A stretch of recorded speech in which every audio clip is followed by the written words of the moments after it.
So hey guys, কেমন আছেন সবাই? আশা করি সবাই ভালো আছেন। সো আপনাদেরকে আবার একটি নতুন ব্লগে স্বাগত। আপনাদের সাথে আমি রয়েছি মৃণাল। আপনারা দেখছেন বং মৃণাল ইউটিউব চ্যানেল অথবা ফেসবুক পেজ। তো আজকে আমরা যাচ্ছি কুকুরদহ কেন যাচ্ছি? কারণ আজকে একটা কাজ রয়েছে ফটোগ্রাফি রিলেটেড। সো আজকে আমি ফটোগ্রাফি করব না, আজ আমি করব ভিডিওগ্রাফি। সো আজকে যাচ্ছি কুকুরদহর এক স্টুডিও, সেটা হচ্ছে যে শুভদিন স্টুডিওর এক কাজে। ওখানে আমাকে ভিডিও করার দায়িত্ব দেওয়া হয়েছে। তো আজকে যাব এবং কোথায় যাচ্ছি সেটাও কিন্তু আপনাদেরকে জানাবো, সাথে জানাবো যে কি কাজ রয়েছে সেটাও জানাবো। তো চলুন তাহলে আস্তে আস্তে যাওয়া যাক। তো আমরা দেখতে দেখতে উপস্থিত হলাম রাজনগরের এক ঐতিহ্য শহীদ পদ্ম সেতু। রাজনগরের ব্রিজ অতিক্রম করেই আমরা এখন উপস্থিত হয়েছি রাজনগর গ্রাম পঞ্চায়েতেরই গোপালনগর গ্রামে। এখানেই রয়েছে বাবা ঝাড়েশ্বরের শিব মন্দির। গোপালনগর পেরিয়ে এখন আমরা উপস্থিত হয়েছি বেলতলাতে। এইখান দিয়ে কিন্তু আমরা ডান দিকে মোড় নিলেই সোজা যাব কুকুরদহ। তো দেখতেই পাচ্ছেন, তো এই ভিডিওটা কিছুদিন আগের, যে কারণে এখানে কিন্তু আমাদের পুজো হচ্ছিল এই বেলতলাতে, শিব দুর্গা পুজোর মেলা। তো এইটাই তার প্যান্ডেল। তো এই ডান দিক মোড়ে আমরা নিয়ে নিলাম। এরপর দেখতে পাচ্ছেন সোজা যদি চলে যাই, একদম সোজা যাব কুকুরদহতে। তো চলুন তাহলে যেতে যেতে রাস্তার ভিউটা দেখুন।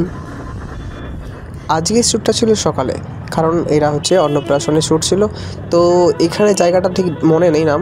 তো এইখানে কিন্তু হাটবাজার বসে, যেই কারণে আজ কিন্তু ভীষণ একটা ভিড় হয়েছিল এই রাস্তাটাতে, যে কারণে যানজট কিন্তু ভীষণ পরিমাণেই ছিল। তো আস্তে আস্তে সেই যানজট পেরিয়ে আমরা কিন্তু সোজা কুকুরদহর দিকেই রওনা দিলাম। এখন আমরা যে জায়গাটা উপস্থিত হয়েছি সেটা হচ্ছে গৌড়া। এটা হচ্ছে গৌড়ার সেই পুরাতন ব্রিজ। তো এই ব্রিজের অবস্থা কিন্তু শোচনীয়, বলা চলে যে ব্রিজের অবস্থা কিন্তু খারাপ।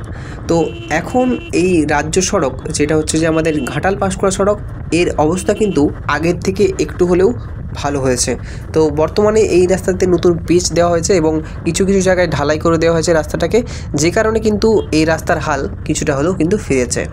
তো এই নিয়ে কিন্তু ঘাটালবাসীর একটু হলেও কিন্তু স্বস্তি আগের থেকে হলেও কিন্তু পাচ্ছেন।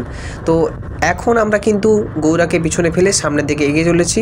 তো এই জায়গাটা দেখতে পাচ্ছেন, এখানটাও কিন্তু একটা ভালো, খুব সুন্দর জায়গা এবং ভিউটা খুব সুন্দর রয়েছে। তো চলুন তাহলে সামনের দিকে এগিয়ে যাওয়া যাক। যেহেতু সকাল সকাল বেরিয়েছিলাম, সেই কারণে কিন্তু আমাদের ওখানে তেলের যে দোকানগুলো সেগুলো কিন্তু বন্ধ ছিল। তো এইখানে একটা তেল পাম্প দেখতে পাচ্ছি, এইচপির তেল কিন্তু খুব ভালো হয় যেটা শুনেছি। তো সেই কারণে কিন্তু এই পাম্পে ঢুকে গেলাম এবং বাইকে একটু তেল নিয়ে নেব। তো দেখি এদের কেমন কী পরিষেবা এবং কীরকম কী মাইলেজ দেয়। 200 টাকা বিল করবে।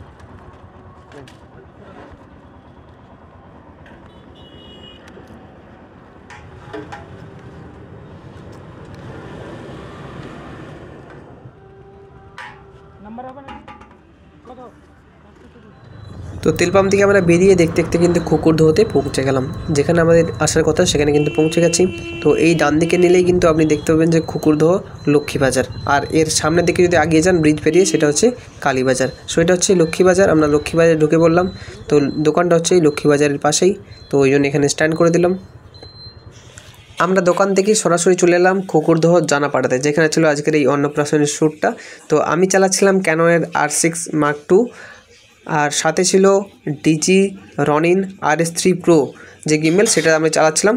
তো এটা দিয়ে আমি আজকে ভিডিও শ্যুট করছিলাম। আর দাদা চালাচ্ছিল আমার ক্যানন R10টা, ওটা দিয়ে স্টিল শ্যুট করা হচ্ছিলো, আর আমি হচ্ছে ভিডিও করছিলাম। তো চলুন তাহলে আজকের এই আনকাট ব্লগটা আপনারা দেখতে থাকুন।